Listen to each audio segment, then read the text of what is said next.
자, 갑니다. 30분이 넘어가면 집중력이 떨어져요. 재미없어요. 근데 이제 온라인 강의는 괜찮아요. 스튜디오 찍을 때는 거의 30분 기준으로 다 찍어버립니다. 그런데 이제 오픈은 30분이면 또 나갔다가 들어왔다 이래야 되니까. 앉으면 바로 집중이 됩니까? 집중하는데 시간이 얼마나 걸립니까?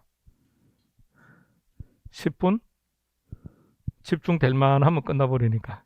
자, 계산 문제 안 하려고요. AC 하지 말고 합시다. 일단 쭉 읽고 시작합시다.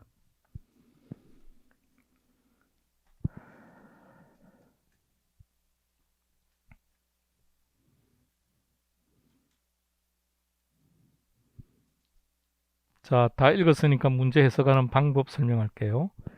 자, 지금은 상환 방법 계산 문제예요. 아직은 우리가 익숙하지 않으니까 이렇게 넘어가 요거 LTV DTI 문제구나. 요거 상환 방법 물어보는 문제구나. 이걸 빨리 파악할 수 있도록요. 자, 갑니다. 그러면 상환 방법 계산 문제를 만나면 우리가 첫 번째 확인해야 될 게 원금 균등인지 원리금 균등인지를 찾으세요. 찾았습니까? 두 번째, 원리금 균등이라고 되어 있죠? 두 번째는 매년인지 매월인지 찾으세요. 매년입니까? 예, 그 둘에 따라서 계산하는 방식의 답이 달라져요. 그러니까 먼저 그거부터 하게 됩니다. 원리금 균등. 자, 그러면 다시 앞으로 가서 잘 봐요. 원리금 균등 제목 잘 봐요. 그 위에 뭐가 뜨는지를 봐요. 항상 기억해야 돼요. 그러니까 원리금 균등의 계산 문제가 나오면 무조건 저당 상수가 있을 거예요. 그럼 우리 오늘 LTV 계산할 때 뭐 했던 것 같은데요. 빌린 돈 곱하기 이자율은 갚을 돈 했었죠. 풀네임으로 시작. 저당 대부액 곱하기 저당 상수는 저당 지불액. 저당 지불액 다른 말로 바꾸면 원리금 상환액. 그럼 요 저당 지불액은 원리금 상환액은 어떤 방식으로 구했다? 원리금 균등. 못 들은 척 하지 말고 잘 봐요. 거짓말할 생각하면 안 돼. 보여드려야 돼. 자, 이 그림 봐요. 여기서 저당 지불액 보세요. 저당 지불액. 저 저당 지불액은 어떤 상환 방식으로 구한 거라고요? 원리금 균등. 원리금 균등을 적용할 때는 무조건 어떤 금융계수가 나온다? 저당 상수. 계산 문제, 이론 문제 다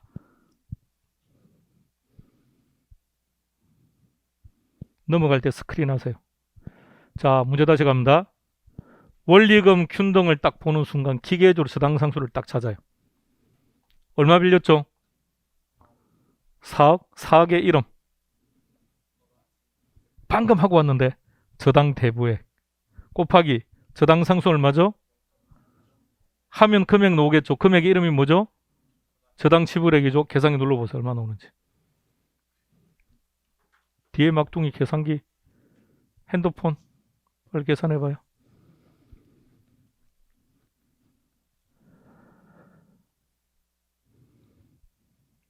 나왔습니까? 자, 한번 잘 봐요. 원리금 균등을 계산 문제로 만났다.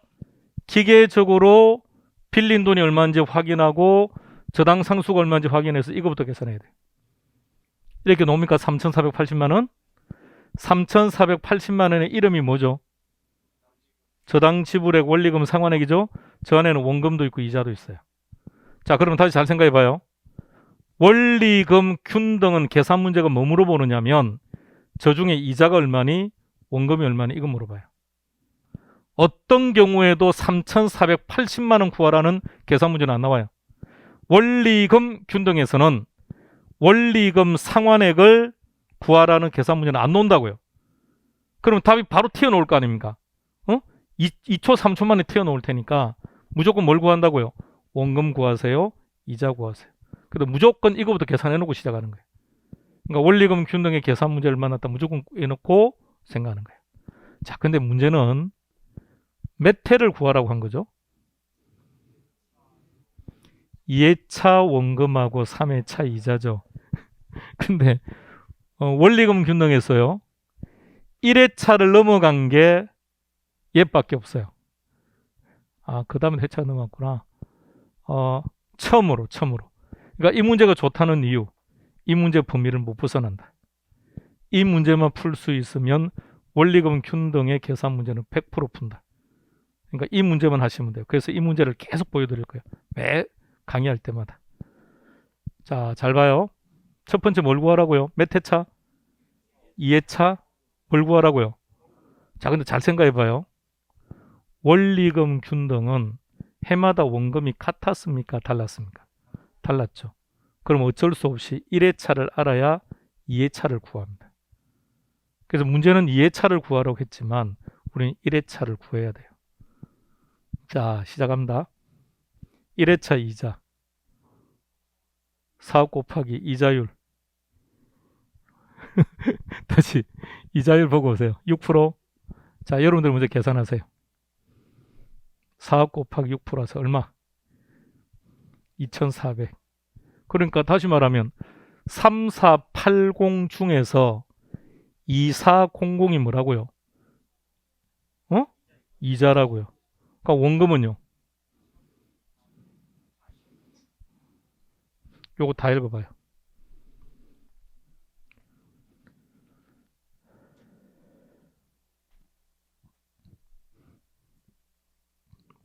무조건 계산 문제는 이렇게. 이 금액 속에는 원금 이자가 있다 그랬죠. 근데 원금이 얼마인지는 몰라요. 근데 이자는 이렇게 구하는 거예요. 이자 구하면 나머지가 원금이 나오는 거예요. 이렇게. 그래서 원금은 이렇게 됩니다. 자, 원금을 기억하세요. 1080만 원입니다. 자, 이제 본 문제로 갑시다. 자, 이건 무조건 나와 있어야 되고, 첫 번째 뭘 물었죠? 2회차 뭘 구하라고요? 자, 2회차 원금요. 자, 2회차라고 했으니까 몇 번 상환했죠? 한 번. 얼마를 상환했습니까? 1080만 원. 얼마를 빌렸는데요? 4억을 빌렸죠. 그럼 4억에서 1080만 원 빼줘야죠.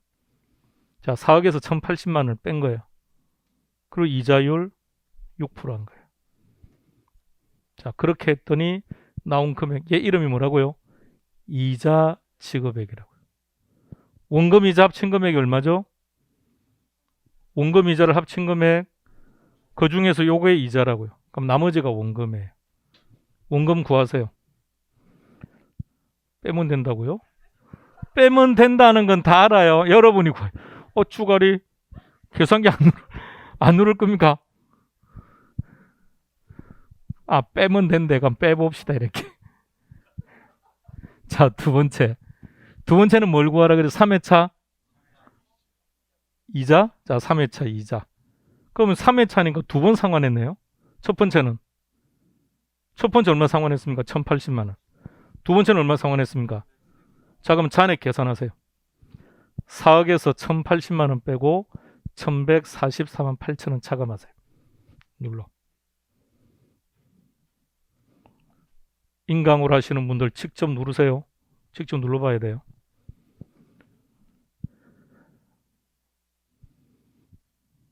나왔습니까?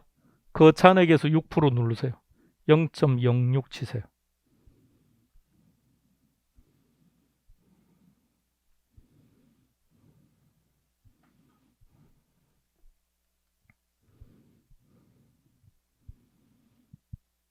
그래서 원리금 균등이 우리 입장에서 불편한 이유는 회차가 넘어가면 시간이 오래 걸립니다.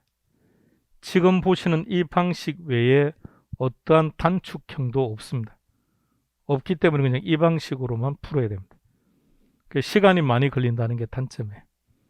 그래서 궁극적으로 32회 때는 얘 버리자고 했습니다.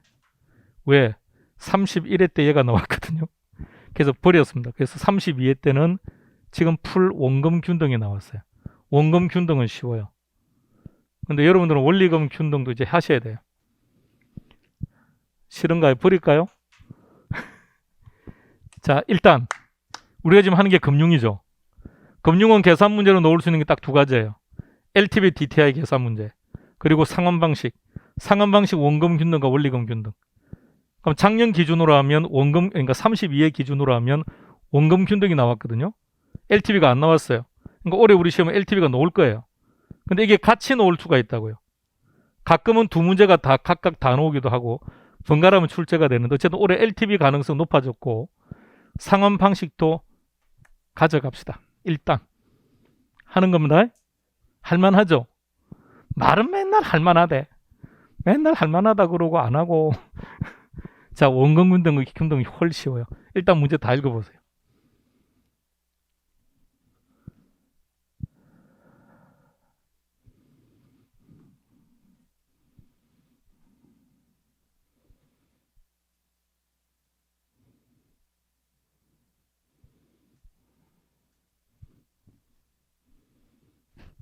이 문제를 딱 보면 이거 금융 파트에서 원금 균등과 원리금 균등의 계산 문제구나. 이거 파악하는데 시간이 얼마나 걸리겠습니까? 1초 넘어가면 안 돼요. 그러니까 문제를 읽으면 안 된다고요. 직관적으로 딱 보고 이거 원금 균등 아니면 원리금 균등 이거 해야죠. 자, 그 다음 그럼 이제 하나씩 이제 필요한 거는 체크해야죠. 뭘 체크하자고요? 원금 균등인지 원리금 균등인지 무조건 체크해야 돼요. 두 번째는요. 매년인지 매월인지 답이 달라지거든요. 매월로 바뀌면 어떻게 될까요? 나누기 12를 또 해줘야 돼요. 그러니까 답이 달라져 버립니다. 자, 근데 원금 균등은 쉬워요. 그림 또 올려봐요. 그림. 원금은 항상 동일했죠. 얼마 빌렸습니까? 5억. 상환기간 몇 년? 20년. 5억 나누기 20년 하면 돼요. 자, 그래서 원금 균등은요. 원금과 이자를 따로따로 계산하셔야 돼요. 원금과 이자를 따로따로. 그러니까 원금은 2,500만 원이죠. 20년 동안 저 금액은 전혀 변함이 없죠. 그러니까 원금 균등이죠. 자, 이자. 몇 회차를 구하라고요? 자, 이제 이자는요. 자, 문제를 다시 봐요. 원금 균등일 때는 1회차를 물어보든 9회차든 13회차든 시간은 큰 차이 없어요. 그래서 이게 편하다는 얘기예요.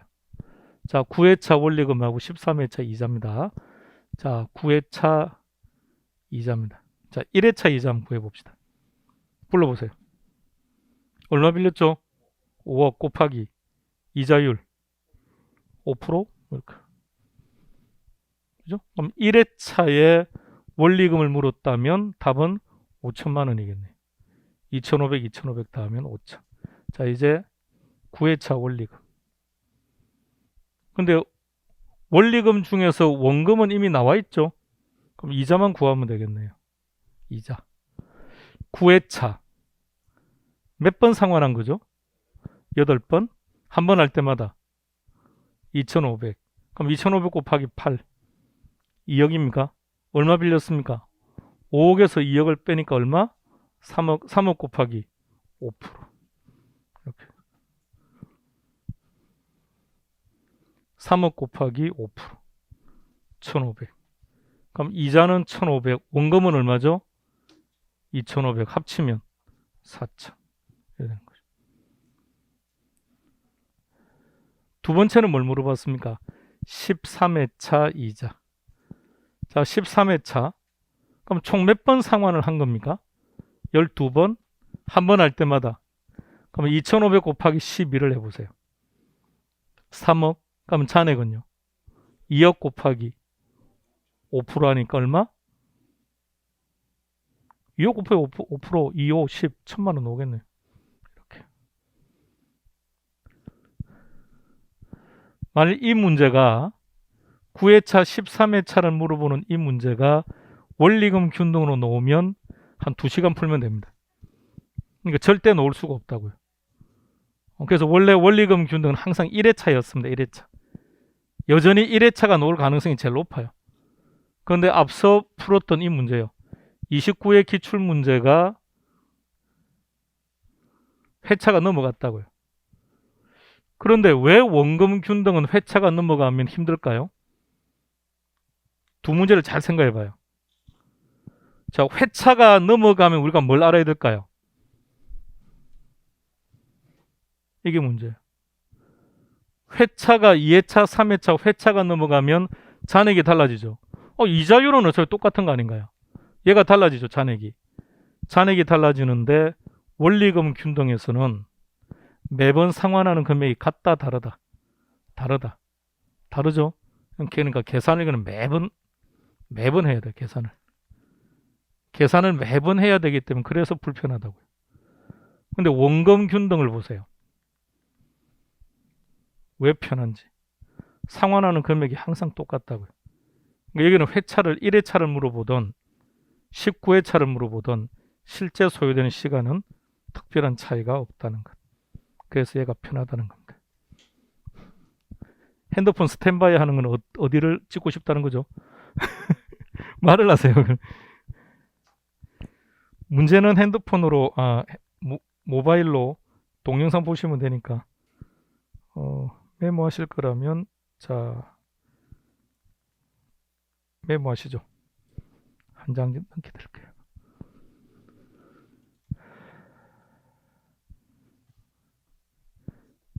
이론 정리한 걸 잘 봐요. 3,480만 원이 원리금 상환액인데 어떻게 구했는지를 먼저 잘 보고요. 그래서 저당 상수는 원리금 균등에서 사용한다. 그런데 원금은 못 구한다. 이자는 구할 수 있다. 그럼 이자를 구하고 나면 나머지가 원금으로 나오는 겁니다. 그러면 원리금 균등에서 일반적으로 이자 물어볼까요? 원금 물어볼까요? 그렇죠. 원금 물어보겠죠. 특히 1회차라면 이자도 안 물어봐요. 시간이 뭐 3, 4초면 끝나니까. 정리하세요. 찍으세요.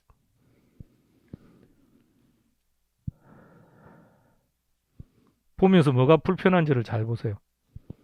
2회차를 계산하려면 1회차를 계산할 수밖에 없다는 거. 3회차를 구하려면 1회차, 2회차를 다 계산해야 된다는 거. 10회차를 물었다? 그 정상이 아닌 사람이죠, 그 사람은. 응? 우리 보고 찍으라고 한 거죠. 그러니까 얘는 혹시나 놓은다면 2회차, 3회차가 마지노선일 거예요. 그러니까 이 문제만 반복해서 풀어보세요. 더 이상은 없으니까. 근데 원금 균등은 회차를 구분할 필요 없다는 것 이해하시겠죠? 왜냐하면 회차를 구분할 이유가 없어요. 1회차든 아니면 뭐 100년이면 99회차든 금액의 시간은 큰 차이가 없습니다. 어느 게 쉬워요? 그래서 32회 때 강의할 때 마지막은 이거는 가져가자고 했습니다. 근데 이제는 안 됩니다. 여러분들한테는 안 돼요. 여러분들한테는 이것만 가져가자는 말이 적용되지 않아요. 오히려 둘 중에 하나를 선택하라면 원리금 균등이 더 중요해요. 근데 원금 균등을 버릴 이유는 없지 않습니까? 엄청 쉬운데. 그러니까 둘 다 가져가는 걸로.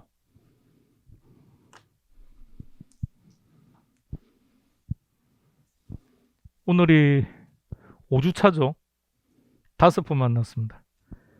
매번 우리가 만날 때마다 꼭 몇 가지씩은 했습니다. 꼭 기억해야 되는 것들. 오늘은 꼭 기억해야 될 게 3가지 답니다.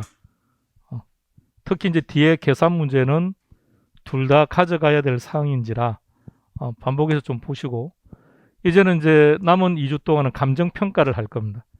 감정평가를 할 테니까 다음 시간에 뵙겠습니다. 수고했습니다.